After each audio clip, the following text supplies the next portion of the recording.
Hello folks, it's me, and speaking of my mobile phone, I want you to look at this. It's a reminder of the light dependent reactions where essentially the water is going to undergo photolysis.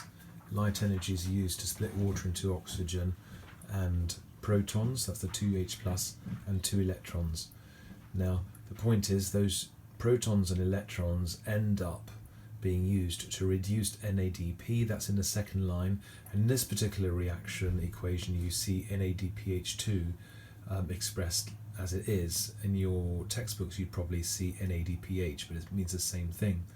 Now the point of the Hill reaction is that you use an artificial acceptor of these protons. If you look on the writing below, and there's an equation just there, a indicator called blue DC-PIP, which is oxidized version of DC-PIP, is blue when oxidized but becomes colorless when it's reduced. You can see that being written over there. And my daughter just walked in, so she might want to say hello. Bubble gum. I ate 2 pieces of Bubble it. gum, okay, don't swallow My it. child made 2 pieces. Oh, did she now? Okay, does Mum know? Oh well, oh yeah, okay, we'll see. Anyway, sorry about that, that's life. Now, she's eaten 2. Okay, now she's telling Mum. She's a very honest girl. She's been well brought up, as you can see. Just shut the door quickly. Now the point is then, yeah, during this reaction, if you add some chloroplasts to some DC-PIP, you'll start off with the green and blue mixing to form a kind of very dark blue colour, which you can record as an observation.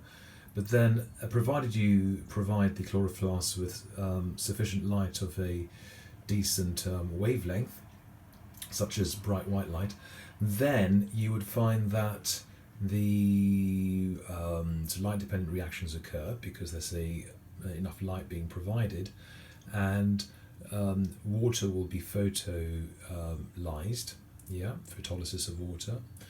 It will be split into protons and electrons, and those electrons would then, and protons, would combine with blue DC-PIP down here, okay? You don't see the electrons in this, but they'd be there as well, and they'd reduce the blue DC-PIP to reduced DC-PIP, which happens to be colourless. So you have a beautiful rates of reaction experiment, because over time the blueness starts to actually turn into a colourless tinge, and once the solution is completely colourless, and you can compare that with a standard suspension of chloroplasts, which has not had any DC-PIP added in the first place, and so once you get to this end point, you've got a time, and then you do 1 divided by that time in seconds to get a reaction rate, and so what you can therefore do is use this experiment to try different variables.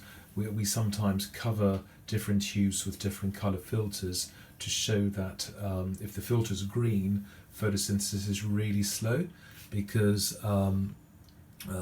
plants and chloroplasts don't really absorb green very well, but if you shine let me see, a red light or blue light by putting red or blue filters around the DC-PIP tubes, you actually then find that photosynthesis is quite quicker.